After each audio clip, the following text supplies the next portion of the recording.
This is the Bob Cordaro Show on TV. They fought for us, now he'll fight for you. The pursuit of justice and liberty. It's the Bob Cordaro Show on TV. And now, Bob Cordaro. Great, good morning, everyone.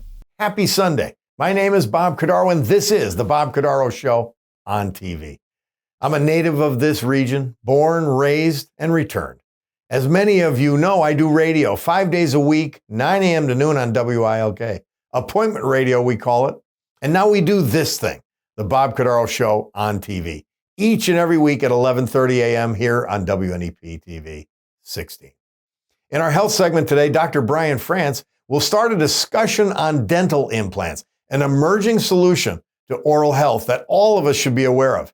We begin by discussing what they are, open wide. Then our Power Brunch Player of the Week is Rebecca Marttino. She's the owner of Stately Pet Supplies in Clark Summit. She's proving that local business owners can compete with big box stores and the chains and beat them at their own game, providing variety, service, and value that they can't do better than. She came to my attention as an advertiser on my radio show, and she didn't talk about her store. She said, buy local. And boy, did that strike a chord with me. We'll talk about how she got where she is and her business, and of course, her campaign to keep locally owned businesses as the vital core they are. So with the help of God, our families, and each other, let us begin. Dr. Bryan Frantz is an internationally recognized periodontist. He heads a multi-specialty dental practice in Dunmore and has consulted, lectured, and taught around the world in his chosen field. Well, we're joined in our regular health segment by Dr. Bryan Frantz. He's with us weekly, and one of the subjects that actually was of interest to me, I don't have any issues with it at the moment, but you just keep hearing about dental implants. What are they? What's it all about? And we got the man to talk to here. Dr. Frantz, tell me, what is a dental implant? Well, if you don't start making your cleaning appointments, you're going to find out for yourself. Sooner rather than later. Well, let's assume, I just don't, I have a concept of what they are just from hanging around with you. Mm-hmm. But tell us about it for people who are not familiar with what they are. Sure. So dental implants, Bob, are arguably one of the greatest advancements in dentistry in the last 50 to 75 years. They are essentially a titanium post that is inserted in the jaw, and it's intended to replace either a single tooth or a full arch of teeth that are missing. They were developed in Sweden by Professor Bryan, who took the concept of a titanium insert medical device and tried it in the mouth, took and successfully developed it. They were introduced in the United States in about 1982, 83. Mm-hmm. When I first came out of dental school, they were just gaining traction, and of course, we as a specialist, we received training in our residencies on how to place implants. Since that time, there's been incredible. I'm in practice 36 years now. There's been incredible advancements, in the field of dental implantology over that time frame. So, essentially, what you're doing is you're giving the patient a new tooth. But it's not dentures, it's not coming in and out, which has got to be a nightmare. Mm-hmm. It is something that will be affixed. Mm-hmm. So, Bob, dental implants serve a multitude of purposes. When they were originally developed and brought to market, they were meant for patients that had dentures, mm-hmm. struggling with them, lost a lot of bone, couldn't function. And so the implants actually supported the implants and allowed the patient to retain the denture so that they could chew and function comfortably and actually, participate in society in a confident way. Mm-hmm. Today, so from that time, which is about 1988, let's say, over the last 30 years, they've evolved now into that concept where they do retain dentures. Today, they still do, where patients come in and they get to help support dentures. They can be used to support removable devices. but they're also used to support single teeth. So, for example, yesterday I had a patient came in, was in an accident, had their left front upper tooth broken. The other teeth were perfectly healthy teeth. We don't want to involve those teeth with bridge work or caps and have to. So this is a perfect way to replace a tooth without involving the other, teeth in the arch. So, yeah, I mean, lots of applications for them today. And it's permanent. Yes, I have to be. I always, and I say this to my patients. If actually, there's such a thing, right? Yeah. Permanent. What I like to say instead of permanent, it's in many cases it's non-removable. We do things in a way that we hope they are permanent. We hope they do last the patient's lifetime. We do have scientific data, actually, large data sets now that can give us some idea. A dental implant, well done, well placed, well thought out. Can really, we have data now 30 years of success, meaning the implant is still in the jaw and still functioning as it was intended. So very, very high success rates, again, if they're done correctly. And that's even counting the older versions. Oh, yes. The success rate is at. If you took where you're at with your practice today, that success rate's going to be even higher. Correct. And what and why? Well, like anything else, Bob, over the last 30 to 40 years, we've learned a tremendous amount of what are the keys to success with dental implants. And I know in the future, we're going to get into some of that. I really look forward to going into and what does it take to do a successful implant, meaning that one that will last 30 to 40 years. I will tell you that one of the greatest enhancements to implants from when I started doing them is with actually the surface. So when I first started placing implants, it was a pure titanium, highly polished surface. Now they take the surface, the manufacturers take the surface, acid etch it, sandblast it, and open up porosities in the implant so that when we insert the implant, it integrates into the bone at a much faster rate. Typically, some of the systems that I use, 3 to 5 weeks, they're fully integrated into the bone. Whereas, when I first started, we would wait 3 to 6 months before we did anything. Remarkable. Well, I want to go through this subject of implants and continue to detail it as we proceed through the show. And I appreciate you starting us off, teeing it up, and we're ready to talk more nuances of dental implants. Dr. Frantz, thank you. My pleasure, Bob. And now, the Sunday Brunch Power Player of the Week on the Bob Cordaro Show. Well, I'm joined today by our Power Brunch Player of the Week, Rebecca Marttino of Stately Pet Supplies. She came to my attention from some ads she was running on my radio show. And I said, this is a neat person. I want to talk to her. And as the television show developed, I said, not only can we do a segment with her, but I think she's deserving of being a Power Player of the Week because she's such an advocate of locally owned businesses. It's a big deal. Rebecca Martino, welcome. Thank you very much for having me. Well, it's great to have you. I mean, we had you in the segment the week before, but now you're stepping into the big chair and you're our power player, and there's reasons for this. So you own Stately Pet Supply. And as I mentioned, you came to my attention because you were running ads that were on WIOK, but on my radio show that were talking about go to other locally owned businesses. They weren't about Stately Pet Supply. And I was just so impressed with that. And then as I got to know you coming to the store, I just thought, well, I think we got to talk more about Rebecca and what she's up to. So welcome. Thank you. And let's talk about your background. You come to, for a store owner, you come from an unusual background. Tell us a little bit about it. Right. So my lifelong dream was not retail, brick and mortar retail, for sure. So what actually happened is in about 2013, 2014 time, my husband and I realized that what was happening with our dog at home was that she was very ill, and all of it was related to the food she had been eating. We were quite literally feeding her her food right after we gave her medication to suppress the symptoms the food was creating.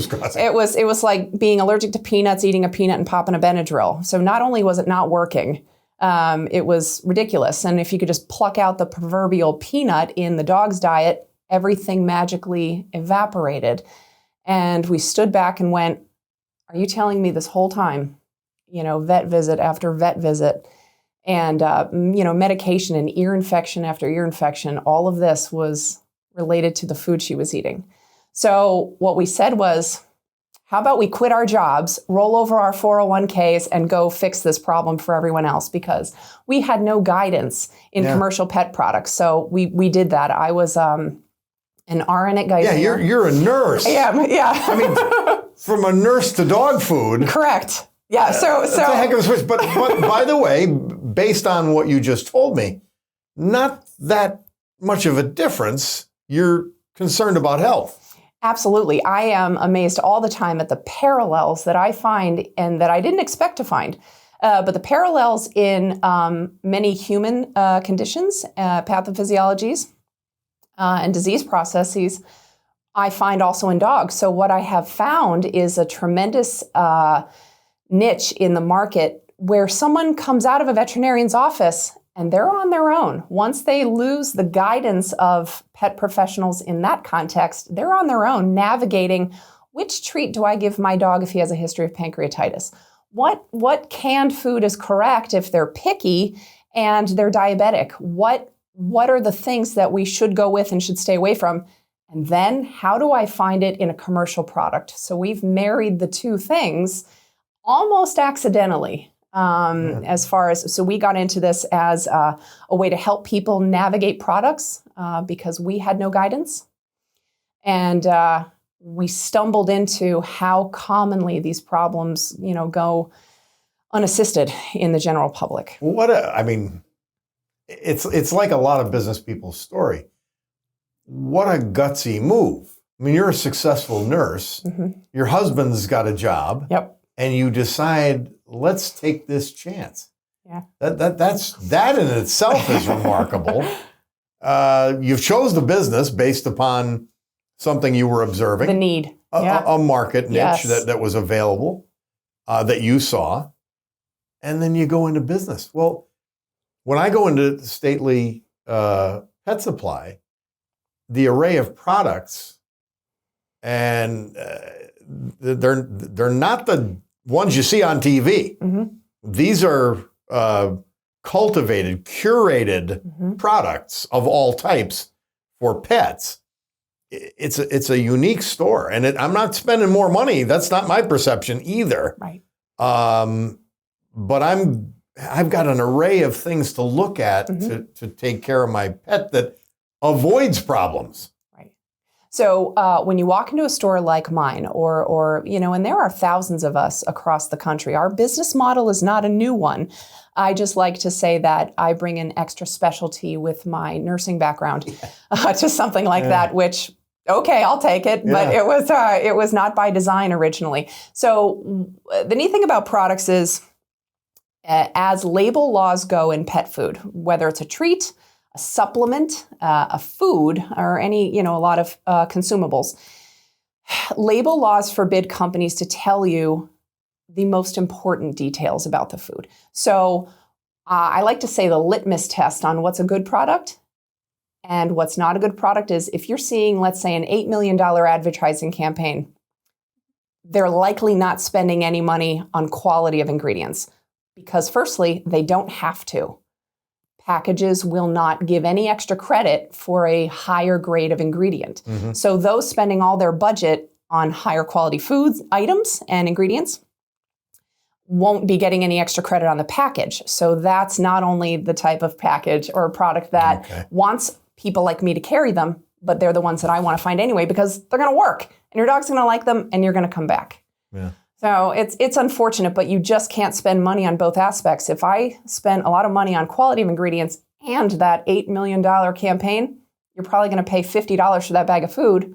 No one's going to opt to do that. Yeah. So it won't sell. So you have to choose one or the other.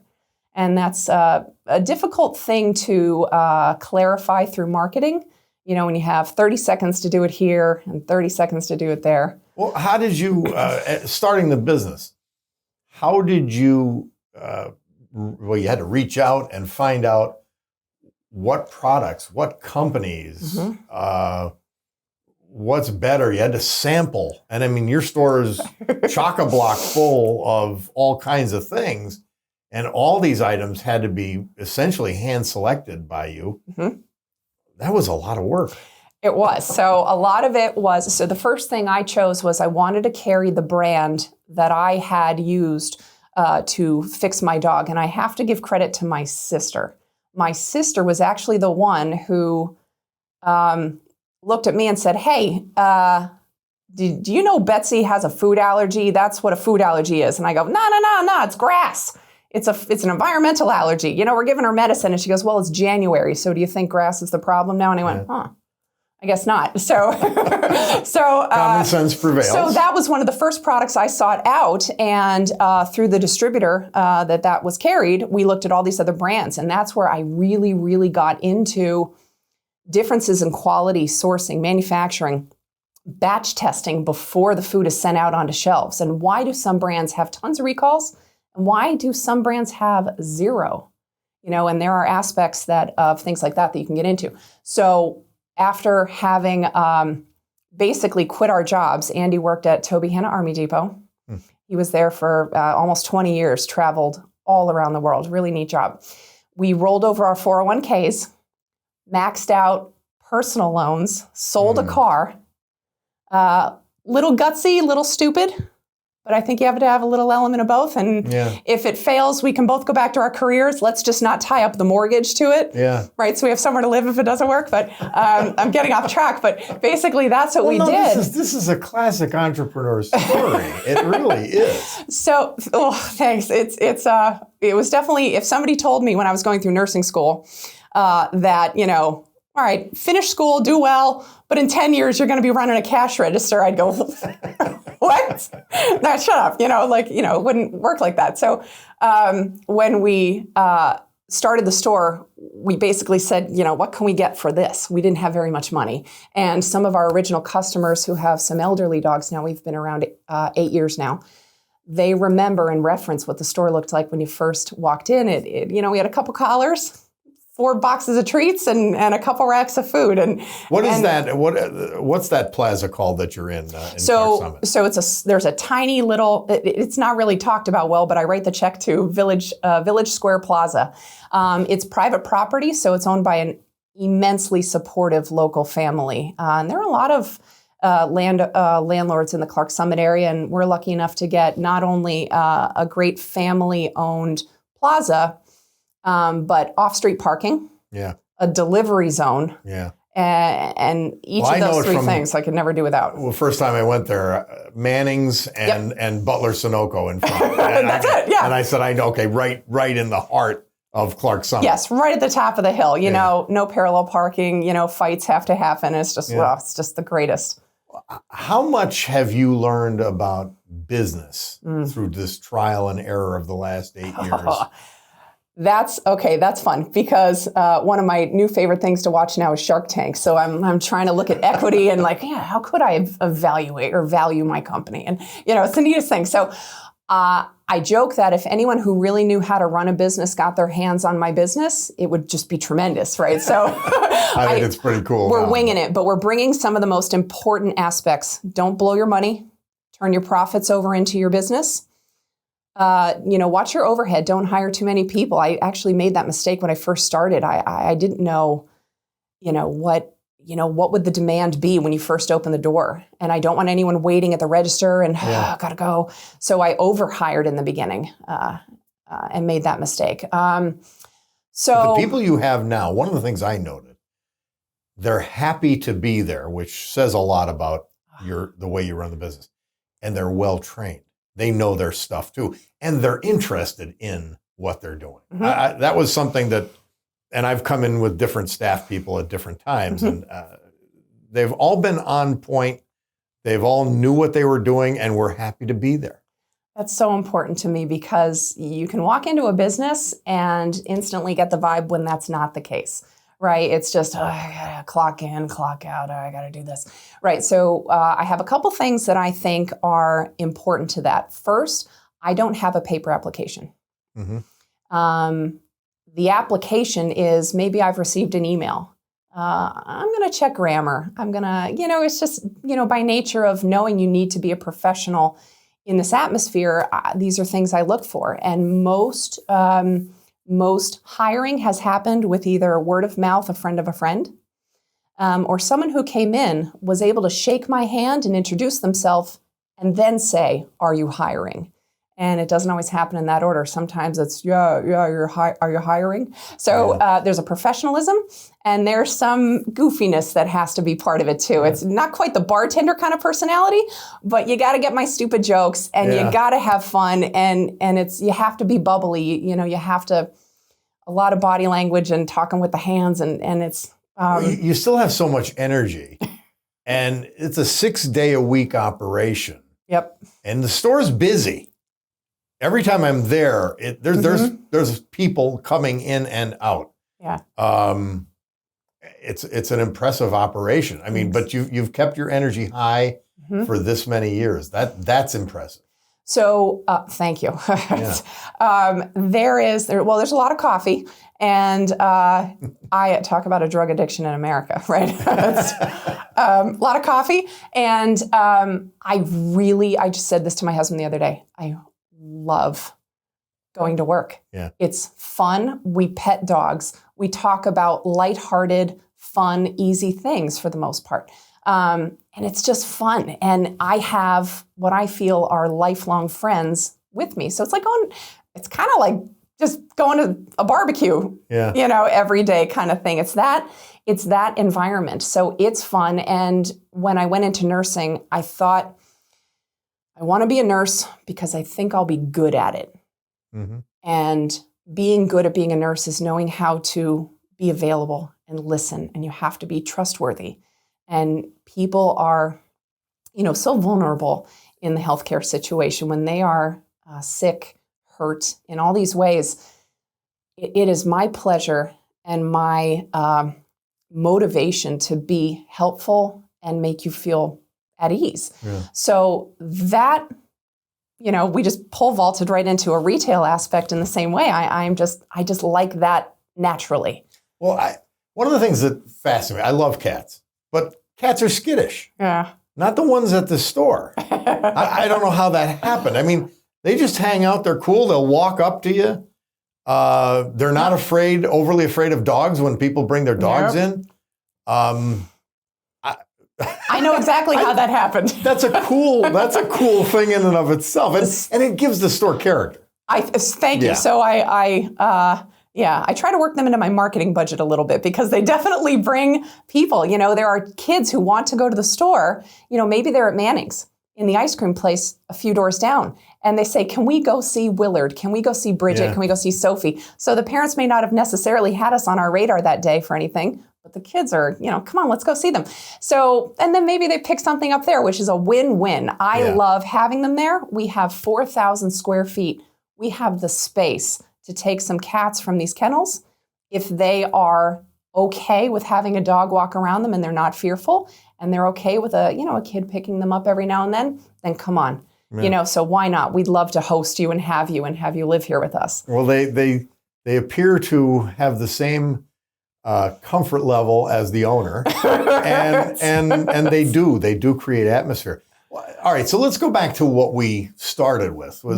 You came to my attention as an entrepreneur, talking about support your local businesses. That was your commercial. You said, by the way, I own Stately Pet Supply. I said it but last. that's about it. Yeah. You said go to locally owned businesses. I happen to believe that's the core of everything, the core of community, locally owned, family-owned businesses. And you capture that in your commercial, and it's important to you. Greatly. So the phrase shop local, support local is what we need to say. But what I feel is trickier, it can sometimes sound generic and pedestrian, right? So what does it mean when you say shop local? Well, remember Back to the Future 2 and Bifko was, ruling everything and there were cars on fire everywhere. And, I like to say that is dystopia. That is, if we lose our small to medium-sized businesses in a local atmosphere, that's my nightmare, that places are going to look like that. You're going to lose the mom and pops, the continuity of care, the occupied storefronts that pay property taxes, and all these different places that are going to support your son's baseball league, your grandmother's fundraiser for an injury she may have had. I can't even list the different things, but we are your neighbors. We are my employees are the neighbors of people driving around. We are the community. We don't live on Jupiter. But you did more than just shop locally. Yeah. You invested your own money to promote local. That was beyond impressive. It really was. Thank you. So I think that commercial, which was, my name is Rebecca, I went to Bishop Hoban, Misericordia, and was an RN at Geisinger. I'm local and I love our area. I'm spending my money on this radio advertisement to, I forget, this is probably where I get a little fuzzy, but everything was verbatim so far, but I'm spending my money on this advertisement to remind you how important it is to shop locally. Don't take for granted the local businesses, because if you don't take care of them today, they won't be here tomorrow. That's right. And it's true. If you have experienced recently, let's say Christmas, oh my gosh, where am I going to get this, or this? Christmas is in 3 days. Were you grateful that you had a store to run to? Yeah. And we need your support throughout the year. And if the business is, worth its weight in salt, you're going to have great customer care. You're going to find great products at great prices. There is no one out there that can get away with gouging in prices.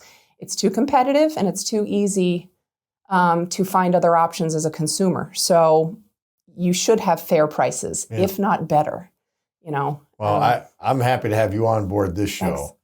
And it was my pleasure and honor to talk to you today because you just bring a lot of things to the fore that I think people want to hear about it. So, Rebecca Marttino, thank you so much. Stately Pet Supply, great stop, great store, and thank you for creating that and being with us today. Thank you for your support. Pleasure to be here. Thank you. All right. Your Sunday Brunch Power Player of the Week on the Bob Cordaro Show. Join us every week for the Sunday Brunch Power Player of the Week. I enjoyed the show. I hope you did too. We'll see you next Sunday, the Bob Cordaro Show on TV, 11:30 a.m., Channel 16.